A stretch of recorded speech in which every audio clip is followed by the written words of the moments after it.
Being and feeling appreciated is something that can help push you through some of the toughest times in life. Although when you lack those feelings, it can be very easy to start going down that downward spiral of self-worth.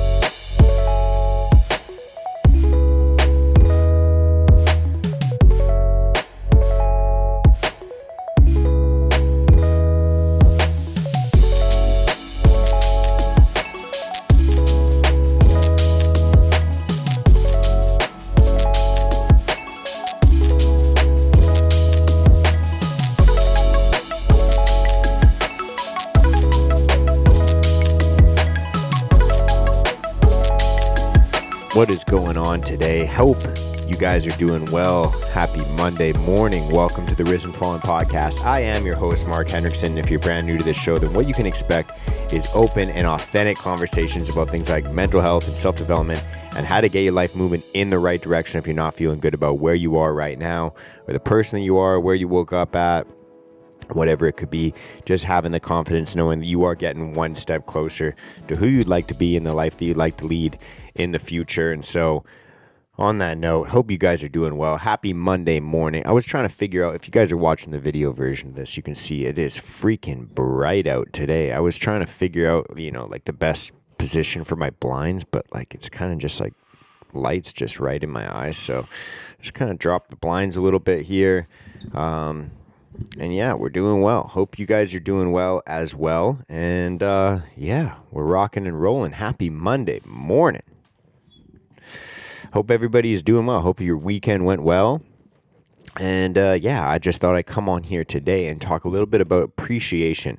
And not appreciation in the way that like how you can get other people to appreciate you or anything like that. Like, because you really can't control other people. You can only control what you can control. And so what I wanted to start with basically is talking about appreciation. What is it? Why is it important? What kind of things like that? Why you might not feel it?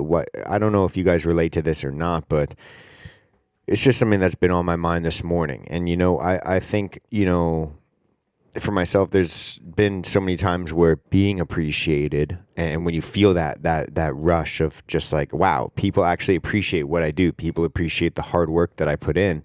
That in and of itself can be extremely uplifting for you. It can help push you through some of the toughest times in your life. Some of the times where you feel like, you're going to give up, or you feel like you should give up, or you're not sure what you should do. Just having somebody tell you, like what you're doing right now, I super appreciate that. That in and of itself can help push you through to the next day, through the next task, whatever it could be. Just feeling appreciated for something is such a great reward.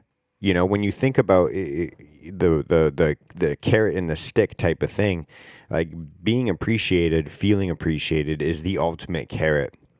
Whereas, the opposite of that is withholding or not appreciating, behaviors that you don't want to enforce. And that's the stick. And so, yeah, I don't know. I think appreciation is a powerful tool. And I think that a lot of the times we dictate so much how we feel on a regular basis based on how, we feel. It's not even if somebody appreciates us, it's if we feel like they appreciate us. And it's such a weird thing because all of us feel that appreciation in so many different ways. You hear about, different love languages and stuff. Some people need to be told, hey, I appreciate you. Some people need to be shown, hey, I appreciate you. And maybe that's through, an act of service. Maybe that's through a gift. Maybe that's through a card. Maybe that's through a letter. Maybe it's through a hug and just telling somebody like, hey, I really appreciate everything that you've done. I appreciate everything that you're doing. And you can think that what you're doing is properly showing somebody that you appreciate them. You could think in your head, like, hey, I really appreciate this thing, so I'm going to do what I think it shows that I appreciate it. Maybe you tell your friend, or maybe you tell your girlfriend or your boyfriend or your partner or your parents or whatever. You're like, hey, I appreciate this thing. And you're using your words. You're using your speech. And maybe their love language, or maybe their, the way that they need to be told is through a different thing for them to actually feel it, you know? That you can be told words, hey, I love you, hey, I appreciate you, hey, I like your jacket, I like your hair, I like the way you did that dance, I like the way, you can be told something, but that doesn't mean that you actually feel what you're being told. I think a lot of people have felt that before. And I think that so many times it's kind of like talking to each other in different languages. And so it's hard to have a conversation with two people talking different languages. And so, yeah, I don't know. I thought I would just kind of open up by just talking about, why it's important to feel appreciated and why some people might not feel appreciated.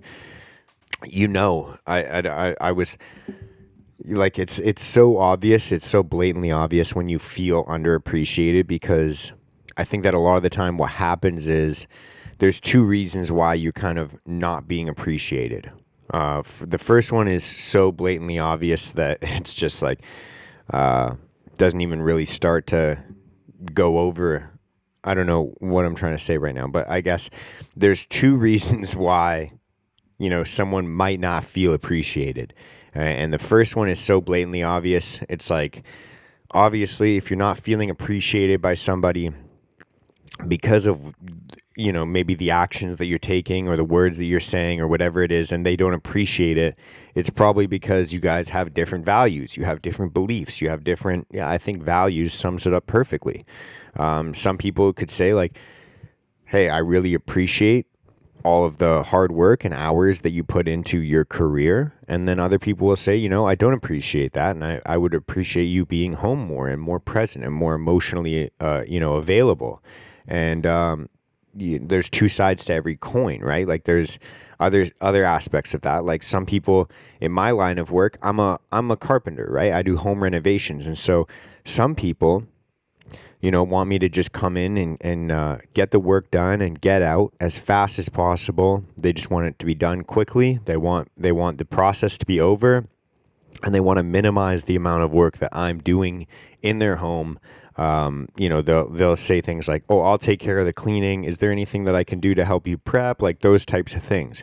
And so when I start to hear those types of questions, I know, oh, these people will appreciate if I take the steps to make sure that this job goes by as quickly as possible. Whereas other people, they'll value other things. They'll appreciate other things. So, maybe it's the quality, maybe it's the time spent on the job. Maybe it's, they'd rather invest and pay for more hours to get certain things done a certain way so that they look a certain way. And they appreciate me coming by, vacuuming, cleaning, whatever it could be afterwards. They appreciate different things. And so if you try and give two different people that value different things the same thing, one person is going to value it, one person is going to appreciate it, and they're going to believe, hey, this person did their best for me and look at you in the most charitable light. And then the other person that has a different value system, they value different things and want different things. They appreciate different things. If you give them the same thing as their counterpart, then obviously they're going to feel like, did you not listen to me? Do you not care about me? Do you not love me? Even though you're putting in the same amount of effort, it could be your maximum output, but they're not appreciating it because they have a different value system. And so that correlates so well with every other interaction that you're going to have, because I think all of us, every single one of us as a human being has a particular skill set, a particular way of operating in this world. We have our own values, we have our own belief systems, we have our own morals, we have, our own skills, what we can provide to the world. And you take a guy who, just feels fulfilled when he works all day or goes towards some sort of a passion or a purpose, and then you ask him to fulfill the role of someone else that has a different value system, or you take somebody that, feels like they want to nurture and care for everybody around them, and then you isolate them and make them, do a bunch of paperwork in an office or whatever. Either way, they're both going to feel so like they're not being used for their purpose. And that's a form of feeling like underappreciated. Like I have this, but I have this skill set. I have this passion. I have this drive towards wanting to do something, and I'm being asked to do something else. Is it because my skills are not appreciated? Is it because what I have to offer isn't wanted? It's so easy so many times. There's so many different ways to slip into this feeling of, low self-worth or underappreciation. And I think that a lot of the time it comes down to, like I said, we're operating with different people and we're not communicating properly with different people that have different value systems, different beliefs, different moral codes or moral compasses. And we're not communicating the difference. We're not bridging the gap with our communication, because obviously, we don't want to live in a world where everybody values everything the exact same thing. Everybody does the same thing, says the same thing. That is, hell. That sounds brutal. It sounds horrible and boring and tasteless and gray. That's what that sounds like to me. It just sounds like water, like it tastes like water. Or I don't know how to explain that, but it's just very bland. And so obviously we want to be in a world where there's so many different types of people with different values, people with different codes, people with different moral, skill sets and different things to offer, different things to add to the world and make the world more beautiful. And for that to be the case, obviously we have to value different things. Some people are going to value things differently than other people. And so to be able to navigate that so that we're not feeling underappreciated or feeling like what we have to offer doesn't add value to somebody's life, we have to bridge that gap with communication. We have to talk about these types of things. There's kind of two different reasons why people might not be appreciating what you have to offer or why you might feel underappreciated. And so the first one, like I said, different value systems, different beliefs, different wants or needs, different values. And the other reason why you might be underappreciated or feel underappreciated is because of, like I said, those unmet needs. This creates a victim mindset, a victim mentality. And so what does a victim mindset and a victim mentality do to us? What does it change about our brain? Well, it does a couple things. The first one is it puts the receiver of services in a place of demanding and deserving. Anything that you give to them is not going to be good enough. And then on the giver's side, of a service or a whatever it could be, when you have a victim mindset, it means that any criticism or critique of what you're doing is going to be a personal attack. And so I think on either side, whether you're somebody that's doing something for somebody else, like a favor or something like that, or you're just trying to add to the world or provide, if there's a victim mindset in either the giver or the receiver of said favor, then obviously there's going to be some underappreciation or an attack on self-worth, because one person is saying, what I'm receiving isn't enough because I deserve more or I need more because of my bad situation. I'm a victim. And so what you give me should be based on my needs because I'm a victim. And then the other side of it is saying like, well, I'm giving you so much. And because of that, you almost become like a martyr in your own head. And you think like, oh, I'm giving you everything I can give you. I'm giving you my best. And you're still going to try and critique it. There's both sides of that victimhood mentality. And I think it's so obvious that these things stem from unmet needs. This is what I was trying to, allude to before, is these things, when you're becoming a victim, the only reason that you're becoming a victim like that is because you have unmet needs. And I think that a lot of the time when we're in that mindset, when we have unmet needs, we start to think, these are needs that need to be met by other people. Other people need to bend to this, and the world needs to fix and meet my needs. Whereas I think a lot of the time it's actually quite the opposite. And the world doesn't bend to our whim, and the people around us don't need to just meet all of our needs. I think that a lot of the time, a lot of our needs come from within. And that was kind of where I was going to go with this. There's this story of like the dad and the daughter, and the dad gives his daughter a car, and he basically says to her, go to the used car dealership and tell them I want to sell it and see what they offer you. Just see what they have to say. And so she takes it to the used car dealership, and they say, look, your car that your dad gave you, it's pretty old. It needs some work. Maybe someone will buy it, but it's just like too much of a risk. So we'll give you $1,000 for it if you want to let it go. And she goes, all right, I'll go talk to my dad. And he laughs and he says, all right, well, take it to the pawn shop now and see what they say. So she takes it to the pawn shop and they go, this isn't really what we normally buy off people, but I might be able to make a bit of coin off it. So I don't know, just based off the risk factor, like I'll give you $100 for it. And she goes, all right, I don't know if my dad's going to like that. Like I'll go tell him. And then she goes back to her dad and then he says, all right, now go and take it to the car club and see what they say. And everybody at the car club is astonished. They said, this is a collector. This is, whatever it could be. This is a 69 Charger and it's blacked out, repainted all night, whatever it could be. And a Barracuda, a Thunderbird. I don't know what kind of cars you guys, an Audi. I don't know what cars you like, but pretend it's that car. And so the car club goes, wow, this is a collector. Obviously it needs work, but I've never seen like the body in this good of a condition or whatever it is. And so she gets offered $100,000 and then she goes back to her dad and he goes, honestly, I don't want to sell it. It's worth so much more than that to me. And the idea is,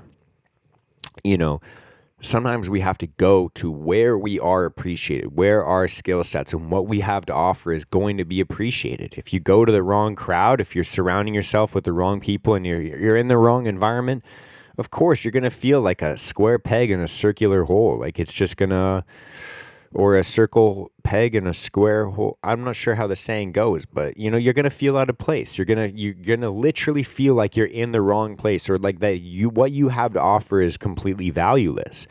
But if you surround yourself with the right people, the people that do appreciate what you have to offer, the people that do appreciate your personality, your skill set, your values, your, what you have to offer, and they're willing to help grow that and make it you better at the things that you love to do, then you're going to feel super appreciated when you're putting in the hard work and you're having to go through the tough times. There's and then there's other people that'll just eat anything up, and I think that's like sometimes being the most vulnerable about what you have to offer, or at least giving a lot. I think there's certain people that will quote unquote appreciate everything, and they're just looking to take and take and take and take and take, and they're going to be happy if you give them a little bit or a lot because they know that you're just going to keep giving them things. And so I think that when some people become a bottomless pit of taking, it's very easy to feel underappreciated as well, because it's almost as if no matter how much you give them, you won't be able to satisfy their hunger for more. And so that's another reason why you might feel underappreciated. And so I think that's pretty much it. You see those illustrations and those stories of like the professor at the front of the class taking out $100 bill and he says like, oh, who wants this? And then everybody's like, yeah, I want that. And then he like folds it a couple times and then people are like, he's like, would you still want it? And people are like, yeah. And then he'll like crumple it up into a ball and stomp on it and spit on it and unfold it and show it to the class and say like, who still wants this $100 bill? And everyone's like, yeah, I still want it. And those illustrations are meant to show us that no matter what we go through in life, no matter what damage we take, or no matter what injuries we go through, or whether that's physical or emotional or spiritual, we still have an inherent worth. And I think that a lot of the time we are, maybe trying to trade in the wrong currency or trying to talk in the wrong language. I feel like a lot of the time we're trying to bleed blood from stone. Like we're trying to get appreciation from people that just aren't going to appreciate us. And I think that that's a lot of the time what we risk when we go towards, seeking validation and appreciation from other people. I think that it's so easy to just say, well, I don't feel good because this person said this, or this person did that, or doesn't appreciate me, or doesn't thank me, or doesn't thank me the way I want to be thanked, whatever it could be. I think that's the risk you run when you're looking and seeking for validation and appreciation from other people. And I think that a lot of the time, I think that we need to go down a spiritual path. Not everybody likes to hear that, but I think that a lot of the time we feel lonely and unappreciated because we feel alone in this world. I think that a lot of the time, knowing that, again, I can only talk about my own personal beliefs, but having a creator that maybe you're going to see before or after this life, or maybe that they've set up a beautiful world for you and created a beautiful world for you, that if you just operate within love and compassion and doing honest hard work, that you will be taken care of, and the world does provide because the Lord does provide. That's a good feeling to have. But if you're not interested in hearing about those types of things, then what you could say is, I'm going to try and derive my self-worth and value. You could do it internally. You could do things that make you proud. That no matter, if somebody pats you on the back or they don't, whether you hear a good job or, wow, we really appreciate your hard work. I think that if you do things that are going to make you proud, make you feel good, do things that are the type of things that you want to go and tell your girlfriend about, or your mom about, or oh, I did this, or I did that, I completed this thing. The fact that you're fired up about it is because you value it and you think that it has value in this world, and you're proud, or you think it's beautiful or adds, I think you get the gist of what I'm trying to say, which is, I think a lot of the time we seek validation and appreciation and, that affirmation from external sources. We seek it from our boyfriends, from our girlfriends, from our parents, from our siblings, from our bosses, from our coworkers.